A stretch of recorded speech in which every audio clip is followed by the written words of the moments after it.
Petit matin d'hiver au jardin des plantes d'Orléans. Matin d'hiver, c'est peut-être beaucoup dire.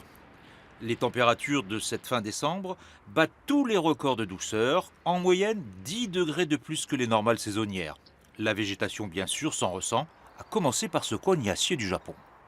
Là, on aperçoit absolument la couleur, là. Alors qu'elle devrait fleurir au mois de mars. Donc on a quelque chose qui est complètement déboussolé. Un trimestre d'avance pour les uns, plusieurs mois de retard pour les autres, quand ce n'est pas les deux à la fois. Nous avons des rosiers encore en pleine feuille, ce qui est anormal. Nous avons des rosiers qui sont en bouton. Ça, ce sont des roses qui vont éclore dans quelques jours, dans 8 jours. Nous avons encore des fleurs qui sont sur le rosier. Ça, c'est tout à fait anormal.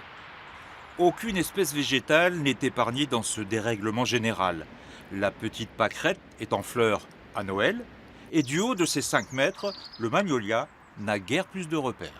Là, il a pratiquement un mois d'avance. Il y a un mois sur la végétation normale, sur la grosseur des boutons, parce que si on regarde bien, je dirais qu'en ouvrant le bouton, on pourrait presque voir la couleur de la fleur. Économiquement plus préoccupante, la situation des arbres fruitiers. Les pommiers et autres poiriers des arboriculteurs ont commencé eux aussi leur floraison, avec à présent une épée de Damoclès au-dessus de leurs fruits. S'il y a un gel, ça va geler la fleur et automatiquement va y avoir une chose qui va se produire qu'on appelle la coulure et qui automatiquement va détruire la future fructification des arbres fruitiers. Donc c'est vrai que les professionnels, Pas de pommes, pas de poires. il y en aura certainement beaucoup moins si les choses se produisent de cette façon.